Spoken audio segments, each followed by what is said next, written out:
Hello, everybody.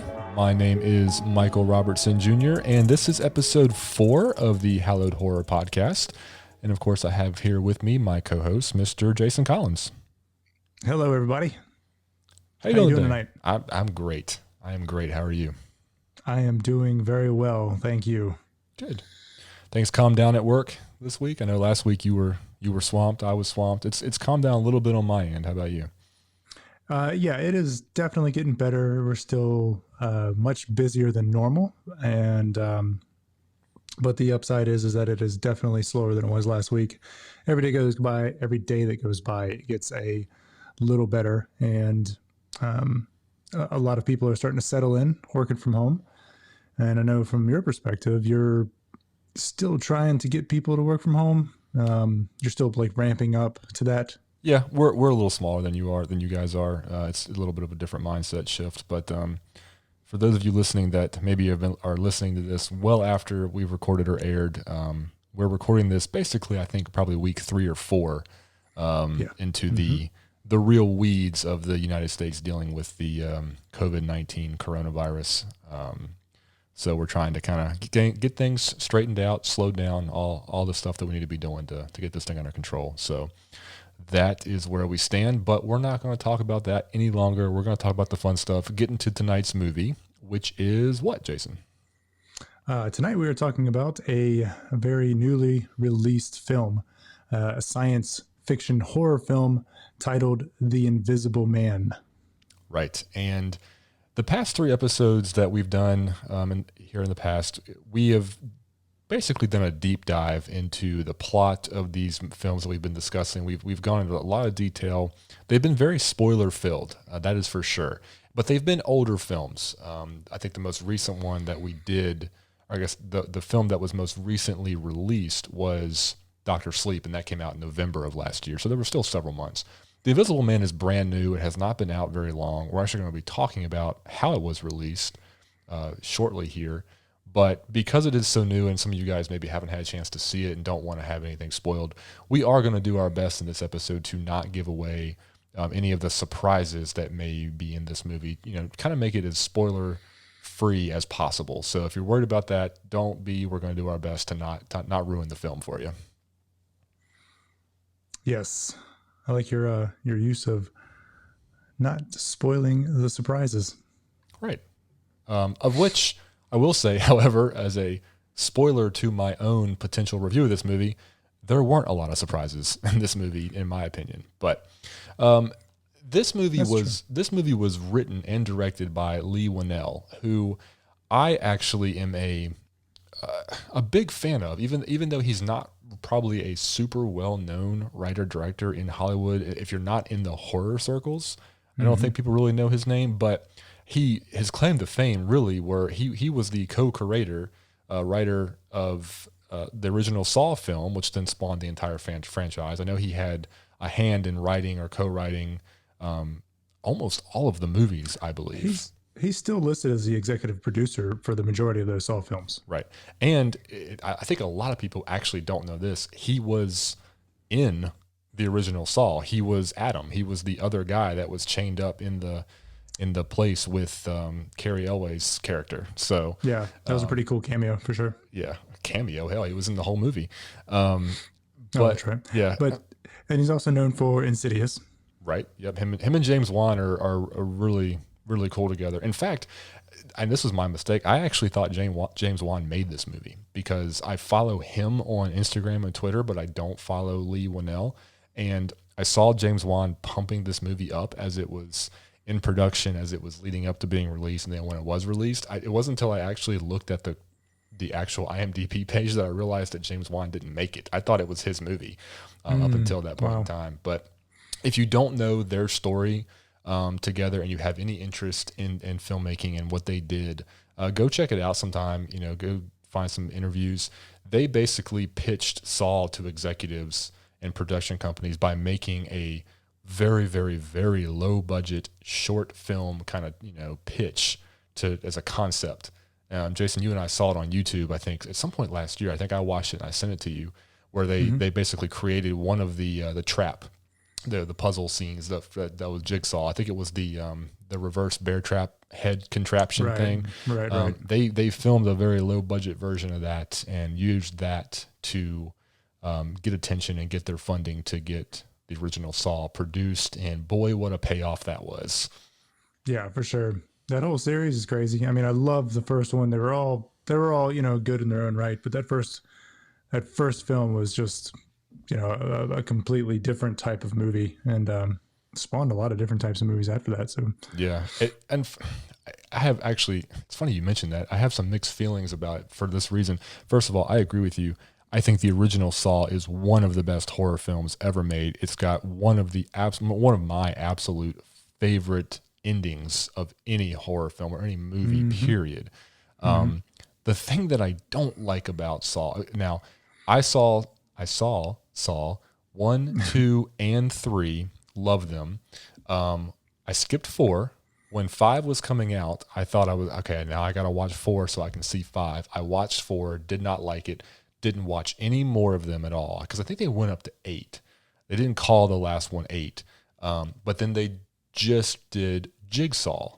I don't know if it was 2019 or 2018, and I got intrigued by that because all of a sudden they were pitching it like John Kramer was somehow still alive. Like there was something about it that was kind of intriguing. So I did see Jigsaw. I did enjoy it.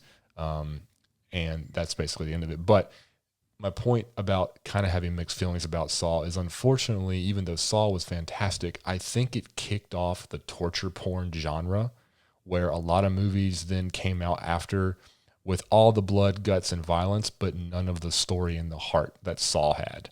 And yeah, Saw was an amazing story with an amazing ending first, and they just happened to, the hard candy shell was all of the torture, but it was a really great story. Yeah, Hostel comes to mind. The Hostel series kind of came after that, and of course, Eli Roth, who in his own right is a fantastic filmmaker and storyteller as well. But I did not love Hostel. I didn't like the movies that came after that were just violence for the sake of violence. Yeah, and Leigh Whannell, he actually wrote and produced another movie that I want to see. I just haven't seen it. Upgrade. Have you seen it? No, I remember when the trailer came out, it looked like it'd be a really fun action flick, which was a little bit of a departure for him, honestly. I mean, and that was the point I wanted to make. It's like he's been so heavy into the horror, and then Upgrade came out, and I was like, that's a very different turn for him. Right. So I was excited to see Invisible Man, just again based on who made it, even though I thought it was James Wan, but I can substitute Leigh Whannell for James Wan since they go hand in hand. This movie did star Elizabeth Moss, who I guess most recently has come to fame. I mean, obviously she's been popular, but with The Handmaid's Tale, she's kind of reinvigorated her public I guess interest. Oliver Jackson Cohen, who, if you may remember, played the drug-addicted brother in the Haunting of Hill House series on Netflix. Yeah. Aldous Hodge, Harriet Dyer, and one other name to note that I recognized. It's funny how if you see enough movies, you start to pick up on little audio cues of composers, their own sound, just like you can kind of pick up on cinematographers and directors. Benjamin Wallfish did the score for this movie, and he did the score for It Chapter 1 and Chapter 2. So he's fantastic. I have some of the music from the It soundtracks on my playlist I listen to when I write sometimes. There's some really beautiful music in those films, and this one is also really well scored. He also did Blade Runner and Dunkirk, which I didn't know, but it's probably because I didn't see either of those movies. The new Blade Runner 2049, not the original. Right. So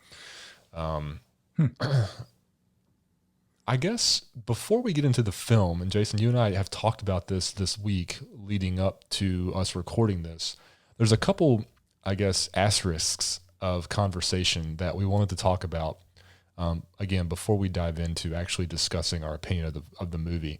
And the first one that I actually found really intriguing was Jason Blum, who is the, I guess, founder of Blumhouse, which is a very, obviously, if you're a horror fan, you recognize Blumhouse, whether by name or whether by their opening animation logo. Yeah.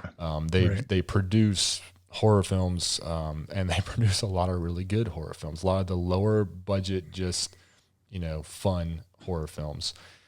He had a really interesting series of interviews that he did pertaining particularly to this film, talking about the state of movie trailers in this day and age and how trailers are showing so much of the film. So before I go into what he said, Jason, what's your opinion on that? Because you and I both, we spend a lot of time on YouTube watching movie trailers. Do you think that trailers have a problem these days of giving away too much of the movie to the point that when you go see it, you go, well, I've already seen most of this?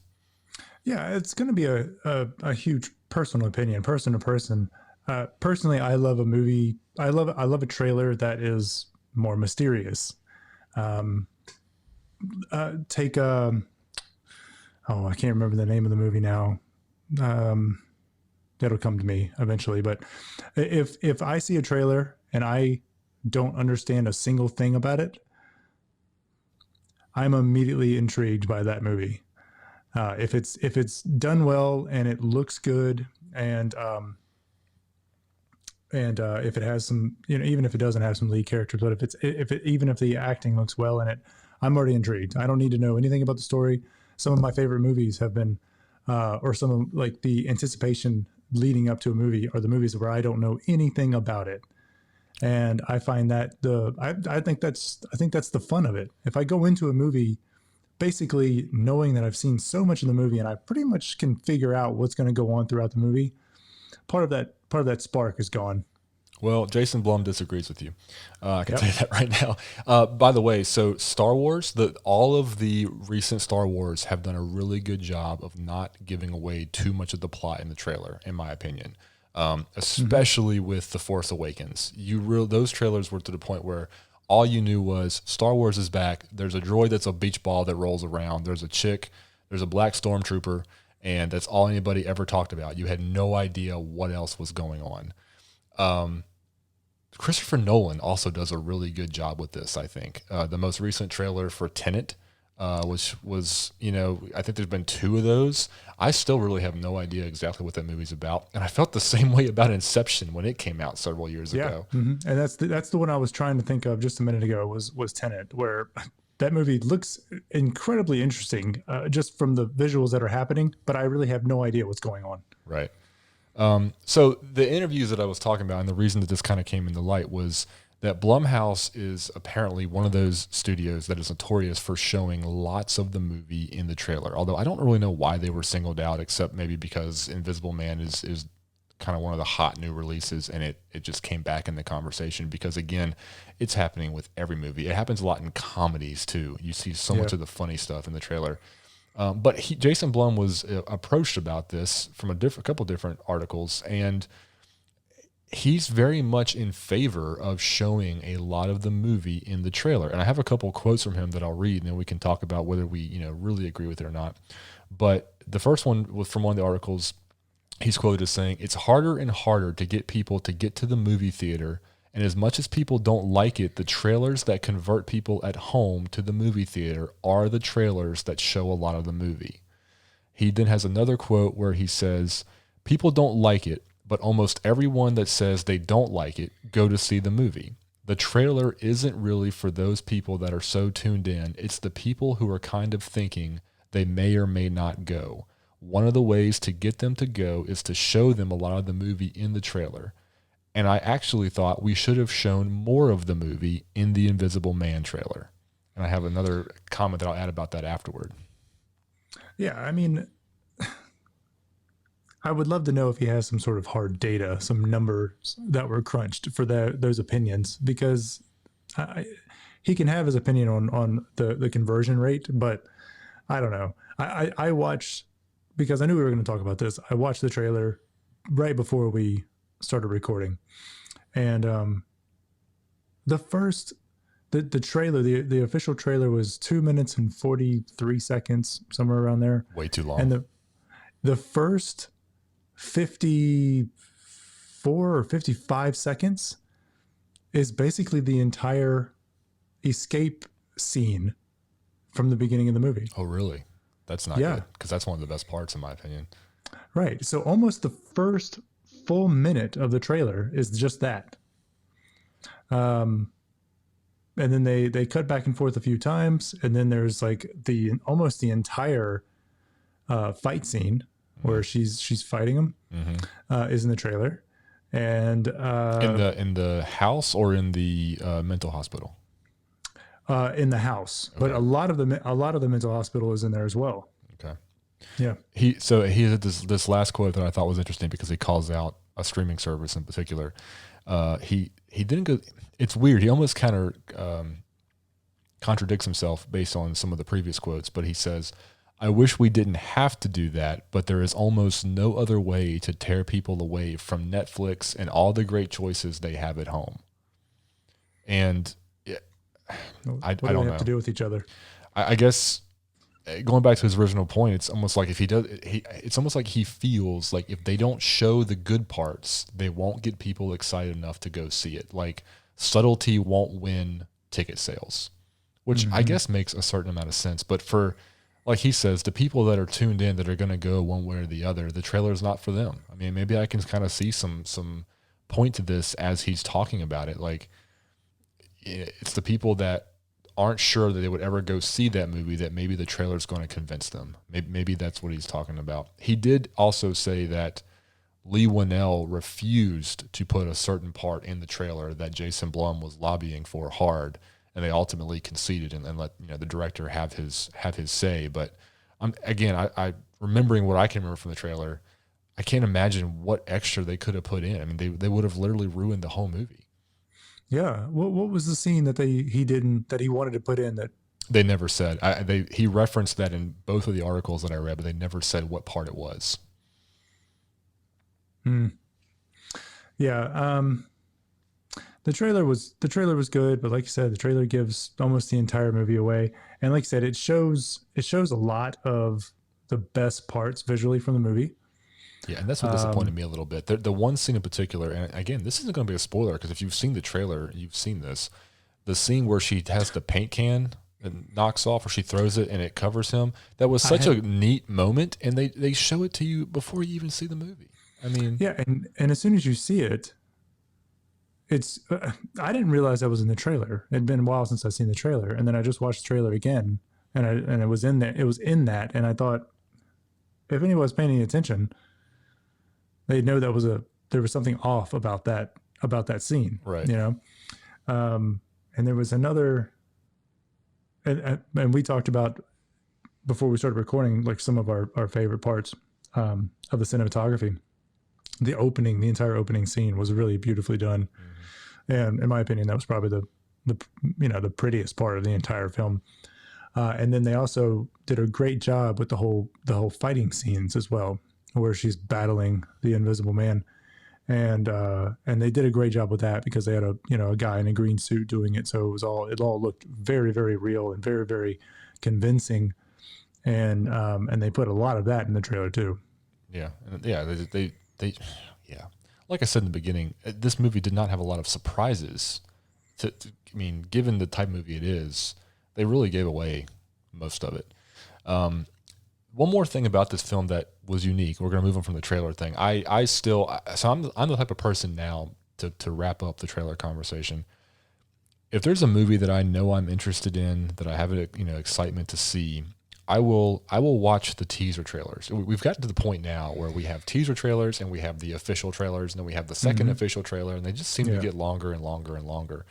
I like watching a teaser trailer, and then if it's something that I know I want to go see, and I'm setting action aside, because action, I feel like it's cool the first time you see it. It's going to be cool the second time you see it. There's going to be more to it. Comedies, horror, even Star Wars. I never watched the last trailer for the last Star Wars movie. I skipped it because I wanted to go in more raw. I wanted to not know everything that was going to happen. So I think you almost have to learn these days to avoid trailers if you don't want to have things spoiled. That's my opinion. Yeah.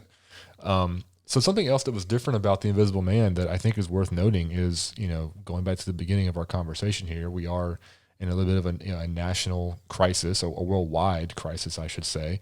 And so with people social distancing and non-essential businesses shutting down, theaters obviously on that list, some of the production houses are doing this really cool thing where they are taking movies that have just been released in the theater or are going to be released in the theater, and they're putting them straight to video on demand with places like iTunes, with Apple, and then Amazon to rent. And now they are charging a premium for them, but I think it's a really cool thing, and it's just something that I would definitely pay money to do more regularly, even when we weren't in the middle of a pandemic. Yeah, and so for specifically in The Invisible Man, the theatrical release was on February 28th, 2020, but due to COVID-19, theaters closing across the globe, they made it available digitally on demand just 3 weeks after it was released. I didn't realize it was 3 weeks. I thought it was 2 weeks. So you said, paying a premium for the rental, iTunes. Are there any other platforms? It was Amazon and iTunes were the two, and it was $20 to rent. Yeah. It was a 48 hour rental period, $20, and I can already, even people that I know in my life, I can already see the eye rolls and hear the scoff of, I would never pay $20 to rent a movie. And it's so weird because you're going to spend way more than that if you want to go on a date night with your wife to go see this film. That's exactly the way I pitched it to Kristen, my wife. So I said, yeah, The Invisible Man's out for digital release, and she goes, yeah, it's for $20. And I said, so we talked about going to see this in the movie theater, and we were going to pay a lot more money to go see it there than for $20. We can be at home. We don't have to get a babysitter, or we don't have to ask mom to watch the kids. They can all hang out on the couch, and we can just chill together and share the iPad or share the computer and watch together with everything else going on at home. And we don't have to go out, and we spend way less money. We'll have to, just pay hundreds of dollars at the concession stand. And so really what it comes down to is experience, right?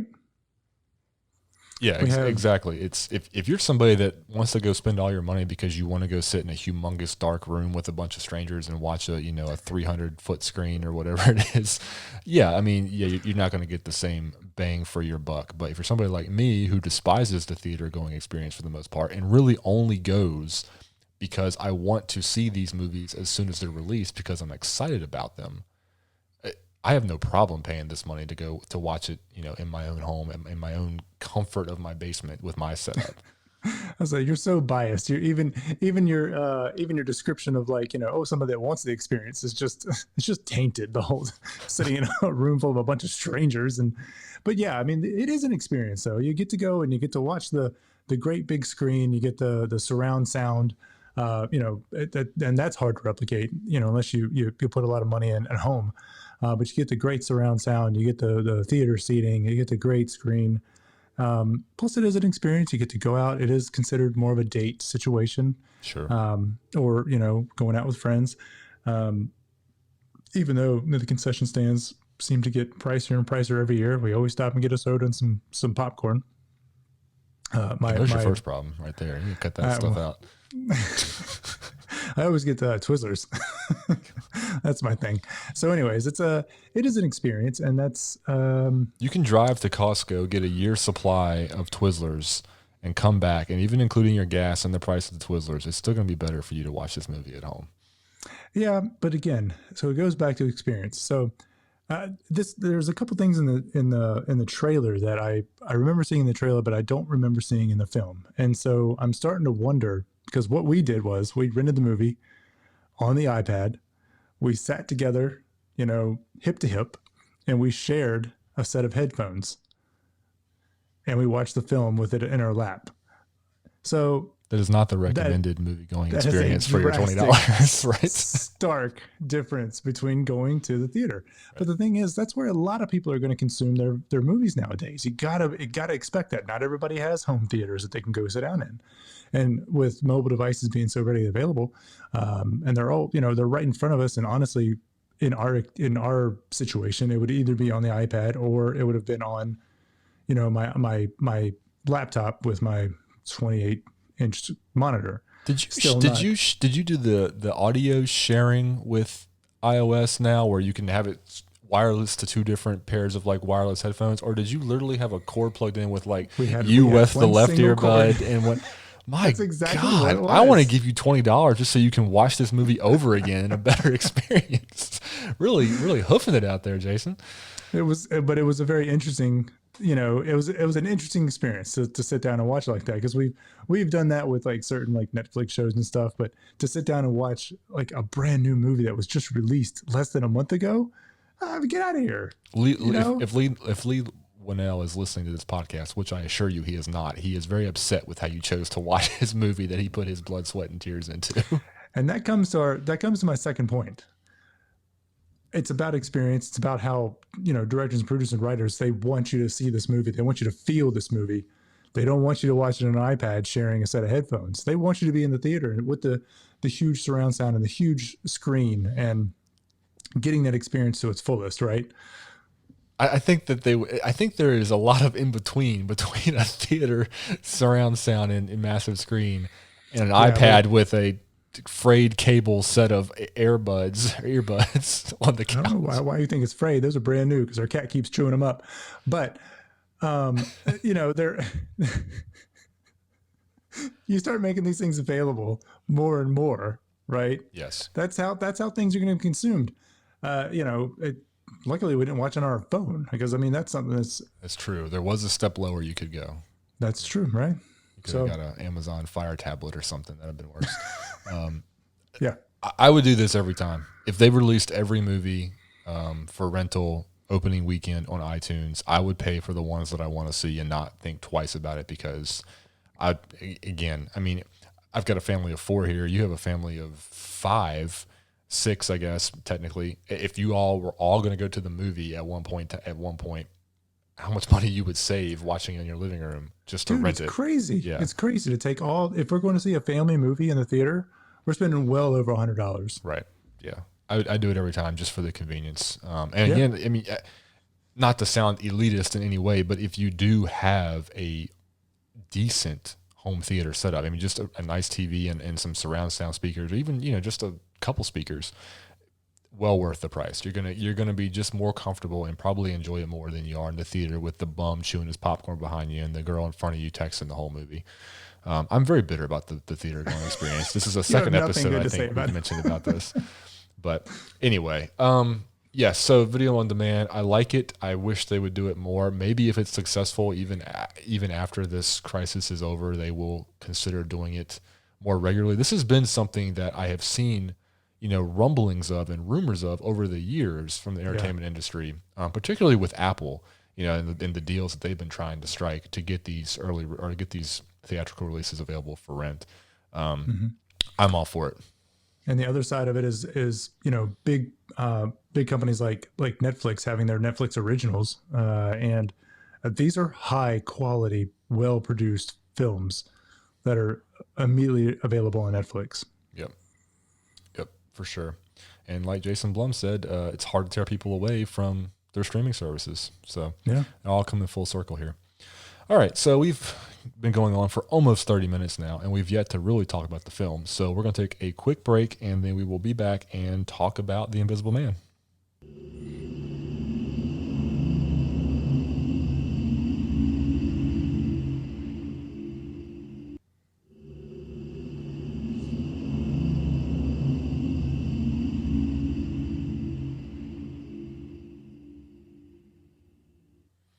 Okay, we are back, and let's talk about this movie, because I've already said a couple times in this episode, there weren't a lot of surprises in this movie. I think it was well made, but I overall didn't love it. I'm going to throw that out there right at the beginning. We can dive into it. I thought there were parts that were good, but overall, I didn't think this movie lived up to my own expectations. But let's start with the beginning, which I think is the best part. And by the way, if you don't know what The Invisible Man is, just read the name of the film.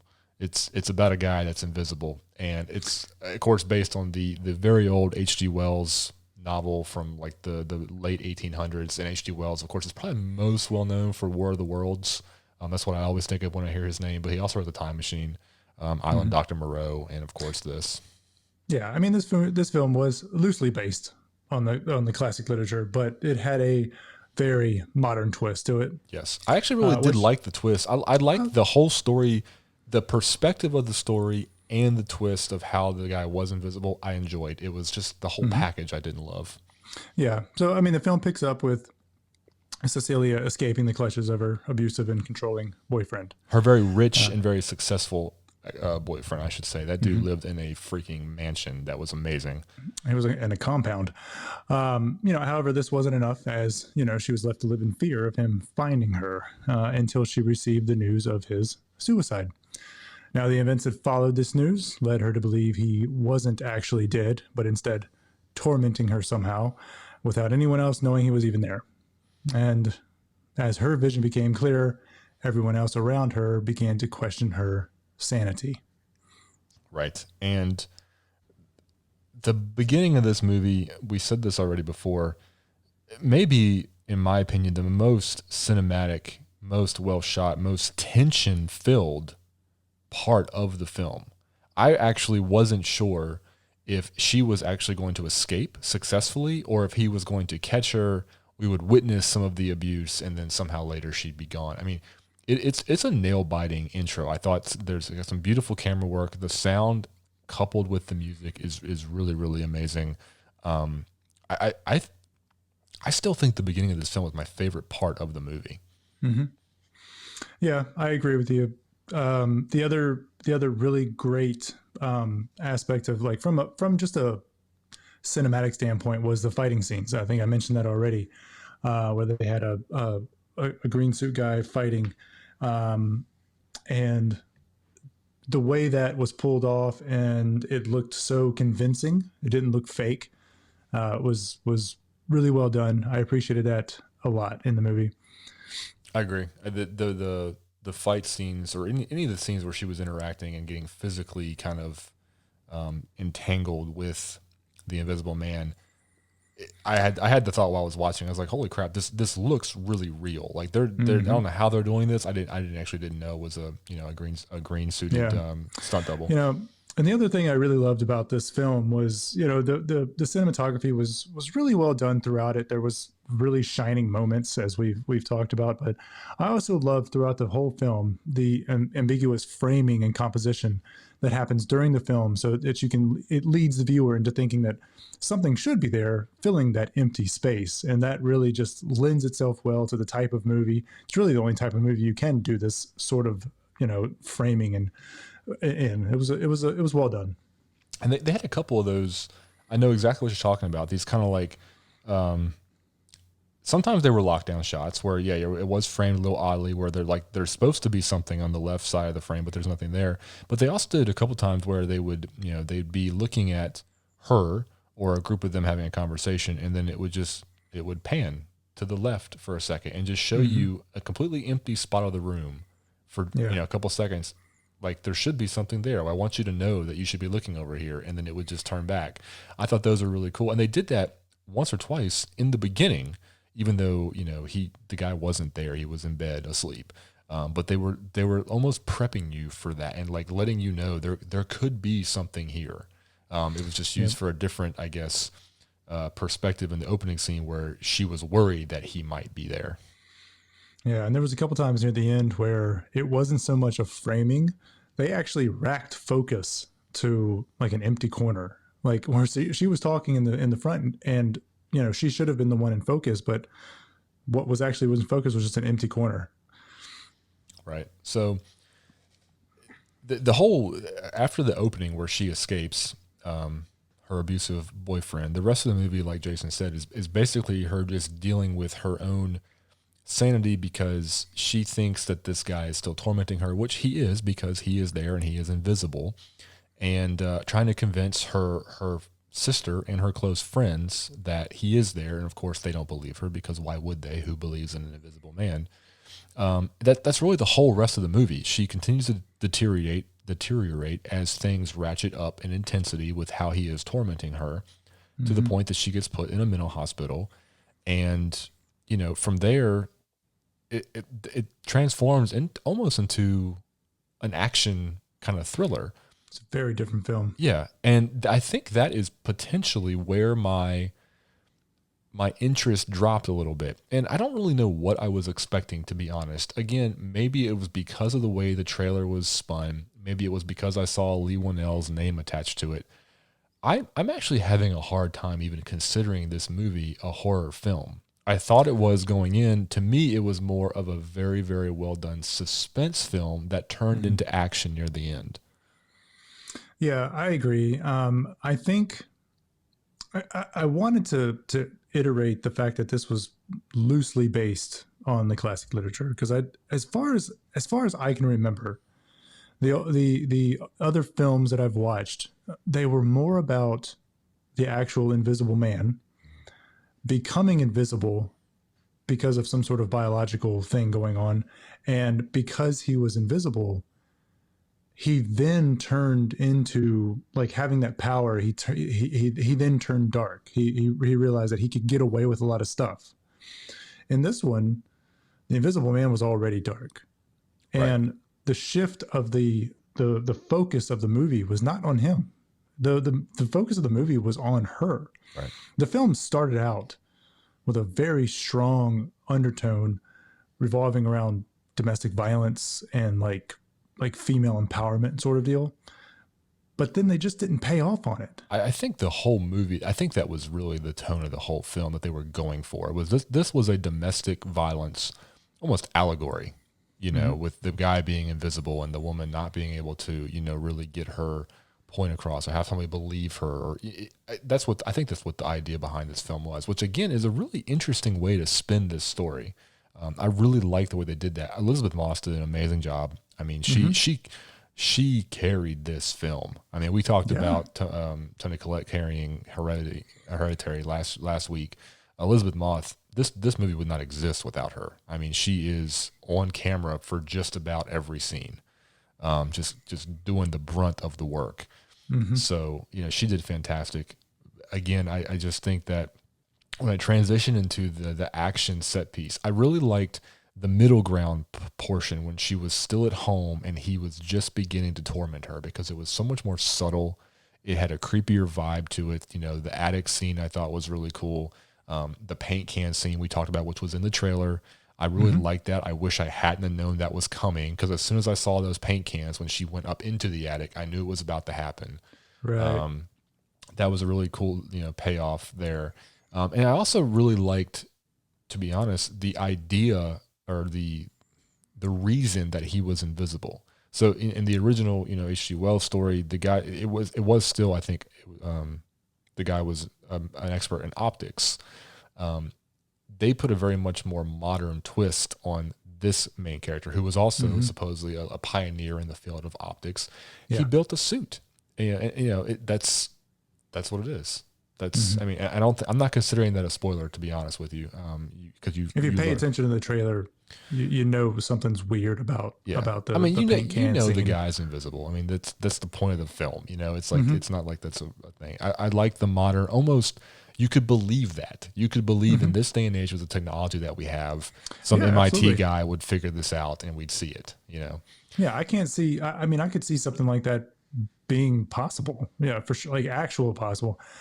I think the biggest thing for me was just that I like you said, I enjoyed the undertone of where they were going, with it. I just don't think it paid off, and I think honestly, I didn't like her character arc. I don't like, and I'm trying to be spoiler free with it, but I didn't like her character arc. I didn't like how it ended. It left me feeling sort of weird, and I don't know. That's how I ended it. I felt disappointed in her for some reason. I felt I did, and again, without being spoilery. So one of the surprises that I think that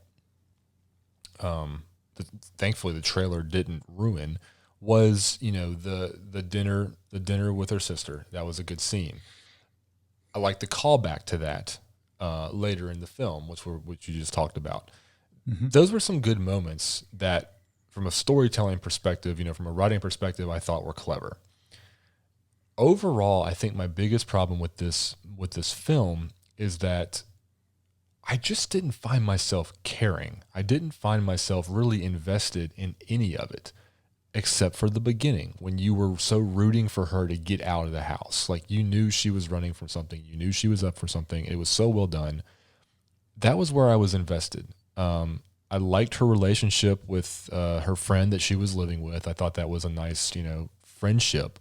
But then that kind of fell apart for me too, because of the scene where she has the mishap with the daughter, where obviously that changes the guy's perspective on whether she's sane or not. Which something about that scene really rubbed me the wrong way, because it just didn't. If I was the daughter, I would have said, "How in the heck did that just happen?" It wasn't believable. I'm with you. Yeah. So it just fell apart the longer that it went, and the fact that it turned into the action film was almost maybe a relief, because I felt like at that point I didn't have to care as much about it. And the end scene, the ending, the climax. Is it the climax? I don't know. The end portion that you're referring to was it was well done. But again, at that point, I feel like we had a solid beginning. We had a solid end scene that kind of had some of that more controlled, slower pace like the beginning did. It was everything in between where I was just kind of really just not loving any of it. Yeah. And the other thing, again, I'm trying to be spoiler free here, but there was one surprise, one twist that happened that, had a great deal with the direction of the film. But they didn't pay off on it at all. Like, it made no difference going forward, other than, opportunities changed for both of them. But there was nothing, there was no more of it at near the end of it. And that was really disappointing. And I think maybe that, if it had been done more because of that, if there was more direction because of that on her part, I think I probably would have liked it, but it all seemed weird. Maybe I needed more of it, and maybe I need to see where she ended up, but where it ended, I wasn't really happy with it. But there were some really great things about the movie. It was well thought out as far as a film is concerned. I think from ideology and how it was, how the characters played against each other. I love that there was like this really nice juxtaposition between the antagonist and protagonist from an ideological standpoint, being that Cecilia was an architect, whose job it is to build walls and construct barriers. And Adrian is a leader in optics development focused on surveillance and, not being constrained by physical barriers. Having those two positions battling it out throughout the film, I thought was really interesting. And also his character, emotionally tearing down other people's walls and barriers, to the point that he could get inside and control, which is, the theme throughout of her, battling to get away from him and him trying to just establish his dominance, constantly. Yeah. So yeah, the character arc, or the character, I guess, the plot points behind the character's actions were good. The story was good. This is one of those movies, I do this every once in a while. This is a film that for some reason, to me, I almost feel like, of course it was based on a book. I think I would have preferred to read this versus seeing it on the film, because I think you could have had more chance from a literary perspective to dive into the character's thoughts and mindsets. I don't think that the action would have been so, I don't want to say the action was cheesy, but because they did the best they could. But again, it's an Invisible Man. I mean, you see an action scene where there's just a gun floating in the air, and waving at somebody, and then they get shot. It doesn't look real. I mean, it doesn't look, like something that you should take seriously ever. Mm-hmm. So it could have been a good book, I think. I'd like to see the screenplay. I'd see if I can find it online at some point if I feel motivated, just to see how it was written. But writing action is never easy, and I think that's where this one went off the rails for me again. Like I said, when I kind of made that transition, I don't know what else to say. I mean, except for like I said, something about this movie fell short to me. I was excited. I'm still happy I watched it. I'm still happy that it was available to watch, and now I'm really just glad I didn't have to go to the theater to see it, to be honest, because I would have felt even worse about having to spend more money and potentially be annoyed while I was watching it. That's true. I think it was a film that was entertaining, so I appreciated it for that aspect. I would have not, like you said, been as happy with the experience of going to a theater. So I am glad I was able to just experience it at home on my iPad with a shared headphone. Did you only hear the sound effects that came on the left channel or the right channel? Did Christian have to tell you something was happening on the other side of the room? You know, I thought about that throughout the movie because I figured this was going to be strong on the sound effects. You know, it was like footsteps and stuff. So I was really just I was holding that thing into my ear really like really tight, trying to hear stuff. But honestly, I had a great experience from the iPad's perspective too. I don't think I lost much out of it. I could still hear the things that were happening around. You know, during the quiet moments, even with two boys running around. So from that perspective, it was fine. But it was an entertaining movie. Was it a great horror? No. Was it? I think it's. I like you said. I probably wouldn't even call it much of a horror movie. It was more of a thriller, suspense type of movie. Yeah, and I definitely don't think it's a terrible film by any means. But if I had to do it over again.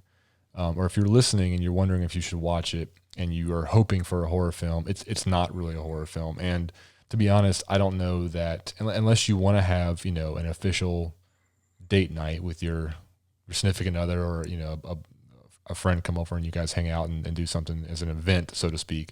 I don't think I'd pay $20 to watch it either. I think I'd wait till it hits the official rental channels, you know, for $5 or $6, or if it gets to Redbox for, you know, $1 or something like that. This is not one that I would willingly want to rewatch anytime soon. No, I don't think I'd want to rewatch it too. Definitely see it at some point. It's definitely worth seeing, but waiting for it to come out on proper rental, you know, not theatrical rental, is probably the way to go. Yeah, I think it's the better way to go for this one, which I hate to say, given, you know, again, Leigh Whannell's track record, but yeah, you can't knock it out of the park with all of them. And again, it's a well-made film. It wasn't what I wanted to see, even though I'm not really sure what that might have been given the subject matter. I just thought it was going to be a little scarier, a little more drawn out, slow burn than just the action fest it turned into the last half. So yeah. Anyway. So like you said, we still don't have a proper rating system here on the Hallowed Horror Podcast. I wouldn't give it 2 thumbs up. I wouldn't give it 5 stars, probably maybe 3.5. Yeah, I'd give it 3 stars. I'd give it 1 thumb and 3 stars. Okay. It's worth the rental. It's worth watching. Yeah, for sure. And apparently it's completely acceptable to watch it on iPad with half sound. So there you go. Yep. All right. Well, not much else to say. I'm going to wrap this up. Anything else you want to add before we say goodbye? No, sir. All right, guys. Well, thank you so much for listening. Thanks for hanging out with us. This has been episode 4 of the Hallowed Horror Podcast, talking about The Invisible Man. We will be back next week with a brand new episode talking about another film. So until then, hope you guys have a wonderful week, and we'll see you next time. Thanks for listening.